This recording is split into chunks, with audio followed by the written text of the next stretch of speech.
केंद्रापाठोपाठ राज्याकडूनही आता डिझेलच्या किमतीत कपात झालेली आहे। राज्य सरकारनं डिझेलच्या दरात ₹1.56 कपात केलेली आहे। खुद्द मुख्यमंत्र्यांनी ट्विटरवर या संदर्भातली अधिकृत घोषणा केली। त्यामुळे महाराष्ट्रात आता डिझेल ₹4.07 स्वस्त झालंय। केंद्र सरकारनं सुद्धा याआधीच डिझेलवरच्या करात कपात केलेली होती। दरम्यान इंधनावरील करात कपात होत असताना आज पेट्रोलच्या दरात 18 पैशांची वाढ झाली आहे, तर डिझेलही 29 पैशांनी महागलेला आहे। मुंबईमध्ये आज पेट्रोलचा दर ₹87.15 तर डिझेलचा दर ₹76.75 इतका आहे। मुंबईत मात्र डिझेल 80 पैशांनी स्वस्त झाले आहे। यंदा पाऊस पुरेसा न पडल्यामुळे राज्यातील बहुतांश गावात दुष्काळ सदृश स्थिती आहे। त्यामुळे केंद्राच्या निकषांनुसार आता राज्यात दुष्काळाबाबत आढावा घेतला जाईल। या संदर्भात मंत्रालयात महसूल आणि कृषी विभागाची बैठक पार पडलेली असून 31 ऑक्टोबरनंतर त्यावर निर्णय घेण्यात येणार आहे। या आढाव्यानंतर राज्यात किती जिल्ह्यात आणि किती तालुक्यात दुष्काळ आहे हे जाहीर करण्यात येईल। कोकणच्या हापूसला अखेर जीआय मानांकन मिळाले। 2008 सालापासून कोकणच्या हापूसला जीआय मानांकन मिळवण्यासाठी प्रयत्न सुरू होते। 3 ऑक्टोबरला कोकण कृषी विद्यापीठाच्या नावानं हापूसला जीआय मानांकन प्रमाणपत्र मिळालं। जीआय मानांकन प्रमाणपत्र मिळवलेला हापूस हा देशातला 139वा फळ ठरलेला आहे। 12वी आणि 10वीच्या बोर्डाचं परीक्षेचं संभाव्य वेळापत्रक जाहीर झाले। 12वीची परीक्षा 21 फेब्रुवारी ते 20 मार्च दरम्यान असेल, तर 10वीची परीक्षा 1 मार्च ते 22 दरम्यान होण्याची शक्यता आहे। रिझर्व्ह बँकेच्या पतधोरण समितीनं 2018 आणि 19च्या चौथ्या द्विमासिक धोरणाचा फेर आढावा घेत रेपो रेटमध्ये कोणताही बदल केलेला नाही। रेपो रेट जैसे थेच ठेवल्यामुळे रिझर्व्ह बँकेनं सगळ्यांना सुखद धक्का दिलाय। रेपो रेट 6.50% स्थिर ठेवला गेलाय। पुण्यामध्ये होर्डिंग कोसळून झालेली दुर्घटना ही दुर्घटना नसून हत्याच आहे का असा प्रश्न पडलाय। कारण या होर्डिंगचं कंत्राट मिळालेल्या कंपनीनं करार संपल्यानंतर होर्डिंग काढण्याची परवानगी 5 महिन्यांपूर्वीच मध्य रेल्वे प्रशासनाकडे मागितल्याचा दावा केलाय। पण त्यानंतरही परवानगी न दिल्यामुळे हे काम रखडलेलं होतं। काही दिवसांपूर्वी हे काम सुरू झालं, पण त्यावेळी कर्मचाऱ्यांनी या होर्डिंगला आधार देण्यासाठी लागणारे अँगल कापून ठेवल्याची धक्कादायक माहिती समोर आली आहे। त्यानंतर सुद्धा या होर्डिंगवरती राजकीय फलकबाजी सुरूच राहिली। त्यामुळे आता या लेट लतीफीला आणि त्यामुळे घडलेल्या अपघातात आणि त्यात गेलेल्या 4 जणांच्या मृत्यूला रेल्वे प्रशासन जबाबदार असल्याचं दिसतंय। दरम्यान मृतांच्या नातेवाईकांना 5 लाख तसंच जखमींना 1 लाखांची मदत जाहीर करण्यात आली आहे। या अपघातात शिवाजी परदेशी या रिक्षाचालकाचा दुर्दैवी मृत्यू झालाय। महत्त्वाची बाब म्हणजे शिवाजी यांच्या पत्नीचं परवा निधन झालं। काल ते आपल्या पत्नीच्या अस्थी विसर्जित करण्यासाठी निघाले होते आणि त्याच वेळी जुना बाजार परिसरात त्यांच्या रिक्षावरती होर्डिंग कोसळलं आणि त्यांचा जागीच मृत्यू झाला। काल त्यांच्या पत्नीचा देहांत झाला होता। त्यांचे अस्थि विसर्जन करण्यासाठी ते आळंदीला गेले होते। परंतु अस्थि विसर्जन करून परत येत असताना मंगळवारपेठ बाजारमध्ये गल्डरचं काम चालू असताना ते बी बेफिकीर त्याच्यात नियोजनबद्ध नसताना अशा पद्धतीने ते कोसळलं आणि ते नेमकं दुर्दैवाने त्यांच्याच गाडीवर कोसळलं। त्यामध्ये त्यांचा मित्र ते स्वतः होते आणि त्यामध्ये त्यांना जखमी अवस्थेत ससूनमध्ये नेलं। त्यामध्ये त्यांचा देहांत झाला। राज्यात काँग्रेस आणि राष्ट्रवादीत जागावाटपाचं घमासान सुरू झाल्याचं दिसतंय।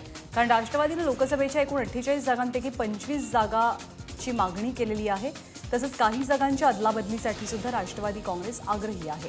राष्ट्रवादीच्या सूत्रांकडून ही माहिती मिळते। रविवारी स्वतः शरद पवार मुंबईमध्ये लोकसभा निवडणुकांचा जिल्हानिहाय आढावा घेणार आहेत।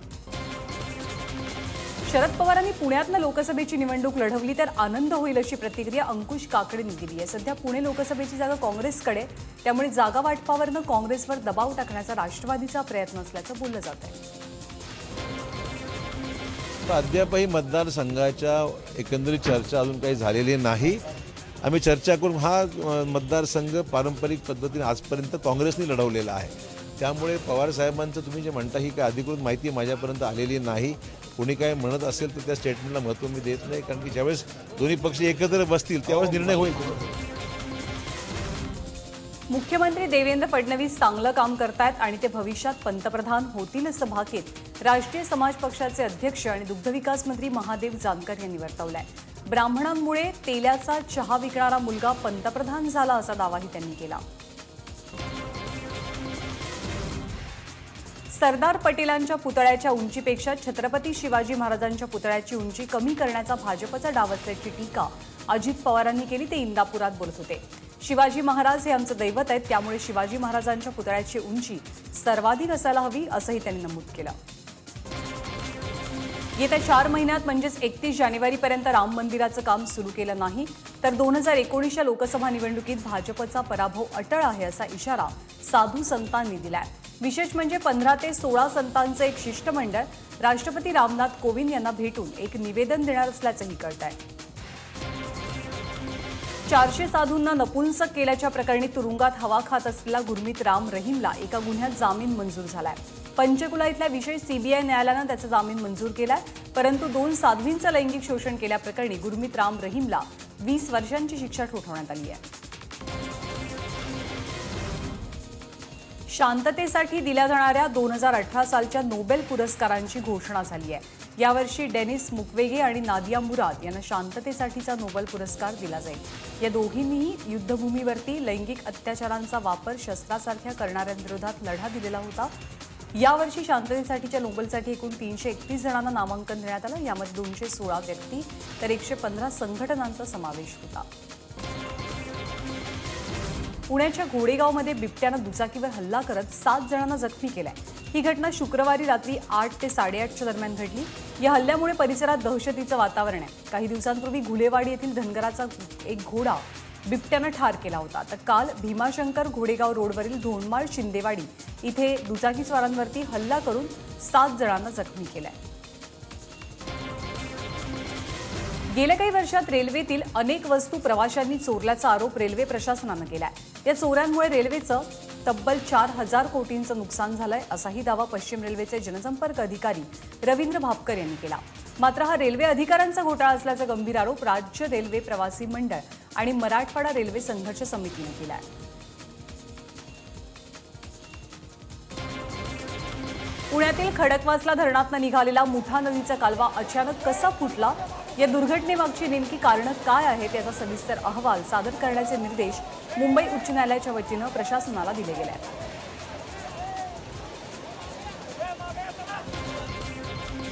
कमला मिल दुर्घटनेनंतर चौकशीच्या फेऱ्यात आलेल्या 42 हॉटेल्सच्या फाईल महापालिकेकडनं गायब झाल्याचा प्रकार समोर आलाय.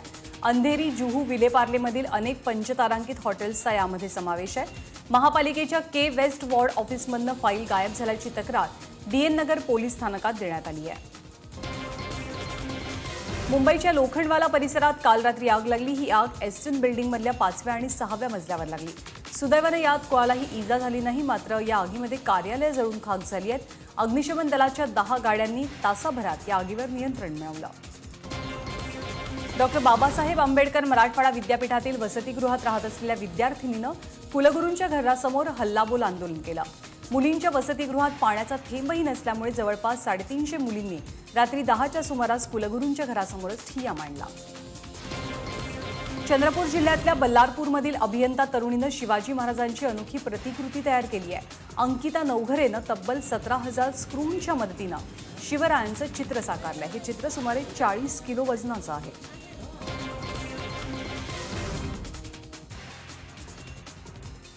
नवरात्रीच्या पार्श्वभूमीवर सध्या कोल्हापुरात करवीर निवासिनी अंबाबाईच्या पालखीची तयारी सुरू आहे. मंदिर परिसरासह पालखीच्या मार्गावर स्वच्छता करण्यात आली आहे. चांदीच्या वस्तूंची साफसफाई करण्यात आली आणि नवरोत्सवाचं काम अगदी वेगानं सुरू आहे. रेल्वे भरती परीक्षेत मराठी उमेदवारांना परीक्षा देण्यास मनाई केल्यामुळे शिवसेनेनं मुंबईत आंदोलन केलं. रेल्वेच्या ड श्रेणीतील 64,000 जागांसाठी बुधवारपासून ऑनलाईन परीक्षांना सुरुवात झाली आहे. मात्र यामध्ये पुण्याच्या नऱ्हे केंद्रावरती मराठी उमेदवारांना परीक्षा देण्यास मज्जाव केला गेल्यामुळे शिवसेनेनं आंदोलन केलं. रेल्वे भरती बोर्डाचे चेअरमन गोपाल चंद्रा यांच्या कार्यालयात घुसून शिवसेनेनं यावेळी निदर्शनही केली आणि दोषी अधिकाऱ्यांवर कारवाई करा अशी मागणी शिवसेनेच्या वतीनं करण्यात आली आहे. दरम्यान एमपीएससीची परीक्षा देऊनही ज्या विद्यार्थ्यांना सरकारनं पदावर रुजू करून घेतलं नाही अशा विद्यार्थ्यांनी मनसे अध्यक्ष राज ठाकरेंची भेट घेतली. यावेळी त्यांनी विद्यार्थ्यांकडनं सर्व माहितीही जाणून घेतली आणि याबाबत मुख्यमंत्र्यांशी चर्चा करून प्रश्न सोडवण्याचं आश्वासन राज ठाकरे यांनी या विद्यार्थ्यांना दिलं आहे.